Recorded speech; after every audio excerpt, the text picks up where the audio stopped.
บายดีสบายดีพ่อแม่พี่น้องเบิดสุขูสุคนเบิดสุมองสุบอนเด้อพี่น้องเอ้ย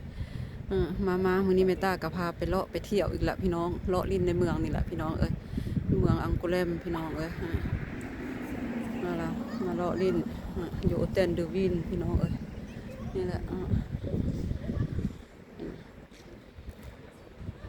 มาลิ้นมาเที่ยวนำกันเนาะพี่น้องเนาะส้มนี่แหละพี่น้องพระเจ้ากำลังปลูกดอกไม้งามได้พี่น้องเอ้ยนี่ตากะล่างเนาะทางลินเห็นบ่ดอกไม้พระเจ้ากำลังปลูกงามพี่น้องเอ้ยงามขนาดเลยนี่แหละพี่น้องเห็นบ่อากาศก็ดีแดดมื้อนี้เนาะพี่น้องเนาะบ่ไปตากะสิพาย่างสมไปนั่นพี่น้องเอ้ยมันย่างลินย่างหัวนะแม่ตาเด้อพี่น้องเด้อสบายดีพ่อแม่พี่น้องเบิดสุขุสุคนเบิดสุมงสุบอนพี่น้องเอ้ยมื้อนี้อากาศดีแม่ตาพามาเลาะลิ้นเมืองอังโกเลมเนาะพี่น้องเนาะอยู่เต็นเดอวินเด้อพี่น้องเด้อรับชมไปนำกันเขาจะปลูกดอกไม้งามเขาเจ้ากำลังปลูกแม่ตาใช้เบิ่งเห็นบ่งามนะพี่น้องเนาะเห็นบ่งามแฮงพี่น้องเอ้ยแม่ตาสิพาย่างชมไปนี่อันนี้คือโอเทนเดอวินเนาะพี่น้องเนาะนี่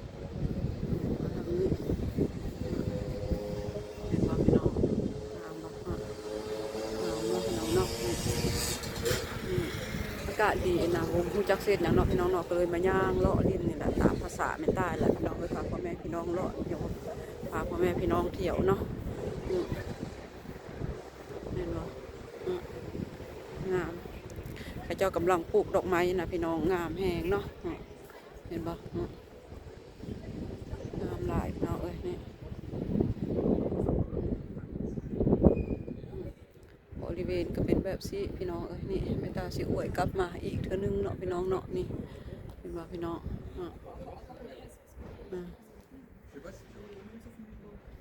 กะดีขอโทษด้วยพี่น้องเด้อแกงย้อนกลับมาคืนอีกครั้งนึงเนาะพี่น้องเนาะข้าเจ้ากำลังปลูกดอกไม้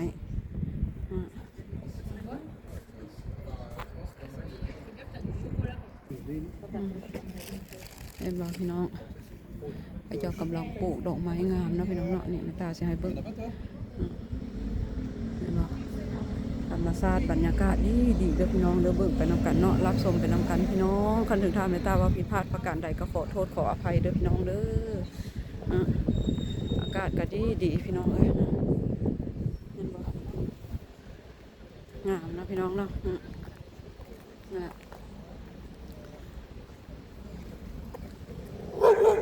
เนี่ยมาห้าวพี่น้อง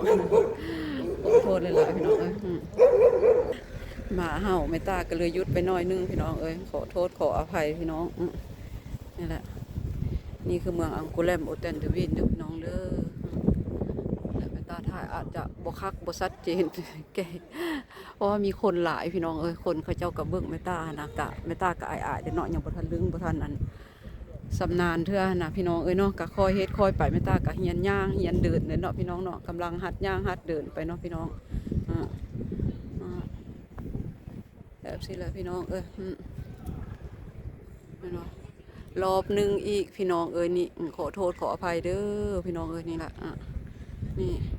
ก็งามพี่น้องเอ้ยอากาศดีนะแม่ตาก็เลยอยากมาเลาะมาลิ้นมาเที่ยวไปสิแหละเนาะพี่น้องเนาะบ่ว่ากันได้ก็ได้เห็นบ่งามตามธรรมชาติท้องฟ้าก็สดใสเห็นบ่พี่น้องดอกไม้ก็สวยงามเนาะพี่น้องเนาะเห็นบ่นี่แหละพี่น้องเอ้ยย่างไปนำกันแม่ตาสิพาย่างผมกับผมพี่น้องก็ย่างไปเนาะพี่น้องเนาะอากาศดีท้องฟ้าก็งามขนาดเลยพี่น้องเลยผสมประสานกันเนาะเห็นบ่ดอกไม้เขาเจ้ากำลังปลูกนี่แหละพี่น้องคันถึงทางเมตตาว่าผิดพลาดประการใดก็ขอโทษขออภัยเด้อพี่น้องเด้อบ่ว่ากันเนาะนี่เห็นบ่พี่น้องมานี่นี่นะพี่น้องงามนะพี่น้องเนาะคนเด็กน้อยเขาเจ้าเว้ากันเขาเจ้ามันบ่งามแห้งพี่น้อง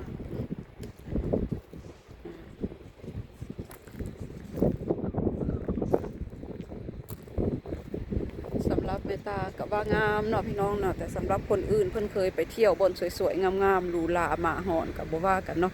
สำหรับแม่ตาคนบ้านนอกบ้านนาคนบ้านๆก็ได้เห็นซ้ำนี้ก็งามละพี่น้องเอ้ยเฮาสิไปไกลเฮาก็บ่มีปัญญาดอกสิไปเที่ยวบนงามๆหรูๆหราหมาหอนคือเพิ่นเนาะหรูหราหมาเห่าคือเพิ่นว่าอันนี้ก็ซับนี้ก็ได้เรื่องละ สำหรับแม่ตาเนาะพี่น้องเห็นบ่พี่น้องเอ้ยดอกไม้นะงามคนมักดอกไม้อีกละพี่น้องเห็นว่าคันเห็ดดอกไม้ก็แบบสิละเมตตานะพี่น้องเอ้ยมันบอก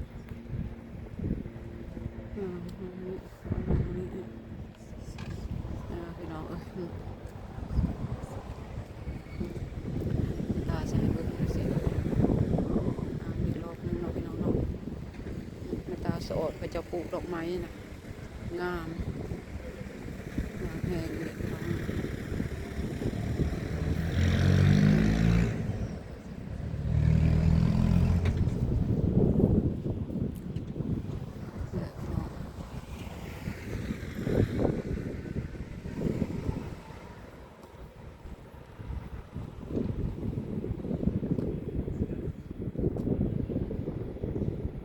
ตาสิพายางไปพูนเด้อวันนี้เด้อพี่น้องเด้อยางไป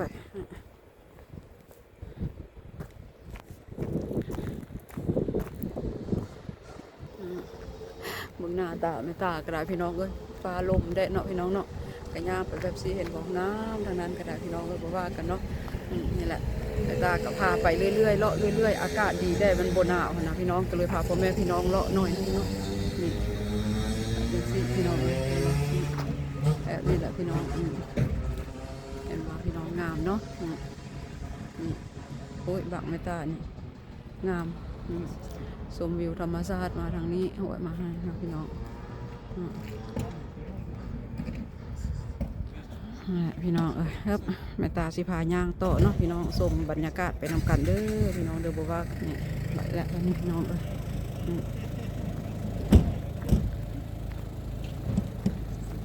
งามพี่น้องอากาศดีมื้อนี้อากาศเป็นใจอีหลีได้พี่น้องอากาศงามขนาดพี่น้องเห็นไหมตาใส่ลูกไปต้นไม้ต้นโต๊ะพระเจ้าก็ได้เนาะพี่น้องตามสิบหาย่าง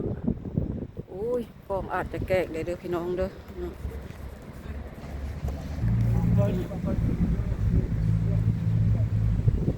ตาสิบหาย่างเลาะชมวิวเมืองอังกุแลมในเมืองแท้กับโบแม่นเมืองดอกพี่น้องมันแบบนั่นนะแม่นใจเมืองกับโบแม่นเนาะตาย่างมากับพวกละโอ้ยเก่งกล้องพวกละพี่น้อง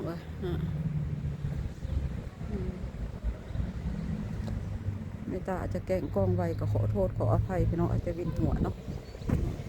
มันตกหลายมันเราเป็นธรรมดากล้องไม่ตามันบดสั้นนะพี่น้องวันนี้นะมันตกหลายเทื่อละ3 เทื่อแล้วไม่ตาให้ตกก็เลยมันเปลี่ยนมันเวลาเขาตะกี้หันลูกซื้อให้แม่ใหม่มันบกแกล้งพี่น้องเขาสิแบบกล้องเขามันกะจึงเป็นอย่างมันกะงามนะมันบกแกล้งเกินอันนี้มันมาแบบสิเลยมันตกหลายเทื่อเลยเนาะพี่น้องมันบอกงามบอกพี่น้องงามเนาะตึกเขาเจ้างามเลย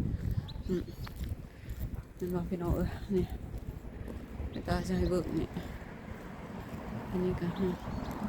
ต้องเป็นอย่างเขาเจ้านี่เป็นเตอัดบ่เตอัดบอกมันอย่างไม่ตาว่าผิดก็ขอโทษขออภัยพี่น้องนี่บอกงามเนาะพี่น้องเนาะตึกเขาเจ้านะพี่น้องแกงมาอีกรอบนึงอีกพี่น้องบอกว่ากันนั่นเหรอพี่น้องนี่แหละบรรยากาศดีเลยพี่น้องปลายยางคันไม่ตาแกงกองไว้ก็ขอโทษสิพาย่างชมวิวพี่น้องบัดนี้ชมวิวไปกับไม่ตาเลยพี่น้องย่างคนเดียวเดินเดียวคือเก่าแหละพี่น้องแม่กับบ่ได้ไปฮับเพิ่นอยู่ไก่นะคันไปฮับเพิ่นกลับไปกลับมามันก็นั่นเนาะที่จริงก็อยากไปเก็บพักนะพ่อแม่พี่น้องเบิ่งอยู่พอแหละมื้อหน้าพอแหละพี่น้องมันเมื่อวานนี้ว่าสิไปกับฝนตกมีพี่น้องคนไทยเขาเจ้าก็อยากไปเก็บพักเทียมนำเมตานะเมตาก็วันเสาร์วันอาทิตย์พอฝนตกแต่เมตาก็ค่าได้เนาะก็บ่ได้พาเขาเจ้าไปว่ามื้อใดว่างพุ่นละสิโทรหาเขาเจ้า จ้าน้อยเขาเจ้าก็สิว่าแม่ตาขี้ที่ปะพักเทียมบ่แม่นเด้อ คันเบิ่งคลิปอันเอื้อยกับบ่แม่นเอื้อยขี้ที่เด้อน้องเด้อคันว่าอันมื้อใดว่างก็มาหาเอื้อยหรือว่าโทรหาก็ได้พากันไปเก็บก็ได้พักเทียมน่ะบ่อืดเป็นดงอยู่มื้อนี้ขอมาเลาะป่าเลาะบ้านเลาะเมืองก่อนเลาะในเมืองก่อนเว้าผิดอีกละพี่น้องขอโทษขออภัยนั่นบ่พี่น้องขอโทษขออภัยเห็นบ่งามเนาะพี่น้องเบิ่งคักๆกะนั่นแหละพี่น้อง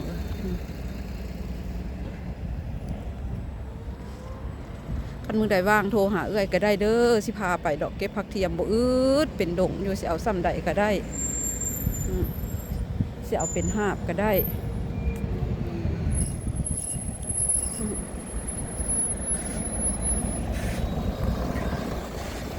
แล้วก็สิข้ามทางพี่น้อง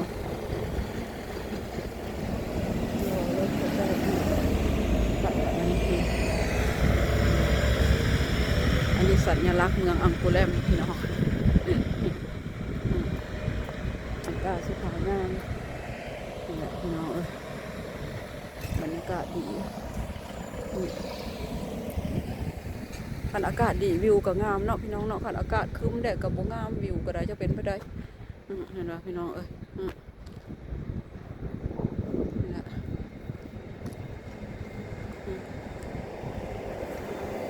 รถเมย์ก็แล่นอึดแต่รถเมย์พี่น้องแล่นคืออยู่บ้านนอกบ้านแม่ตาชั่วโมงนึงมาเท่านั้น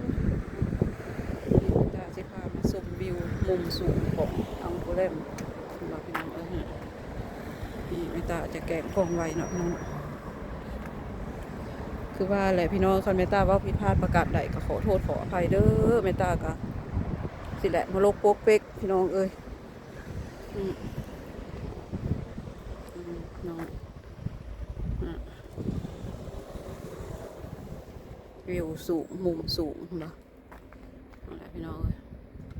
มุมสูงของเมืองอังกูแลมพี่น้องงามเนาะพี่น้องนั่นก็จักสินั่นแหละพี่น้องงามเนาะสูงมุมสูงพี่น้องเห็นว่ารถแล่นเลยงา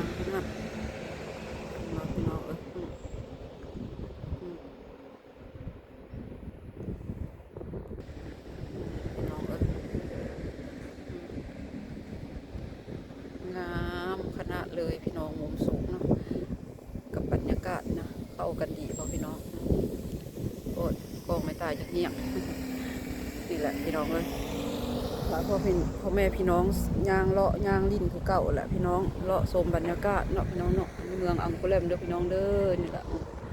และแม่ตาก็สิได้ขอจบคลิปไว้ซ้ำนี้แหละพี่น้องก็จบบรรยากาศไว้ซ้ำนี้เนาะพี่น้องเนาะพอกันไหมคลิปหน้าเด้อพี่น้องเด้อและมุมสูงพี่น้องพอกันไหมคลิปหน้าพี่น้องท้ายคลิปนี้แม่ตาก็ขอกล่าวคำว่าสบายดีพี่น้องไปแล้วพี่น้องที่ไปกะนี่เบิกมุม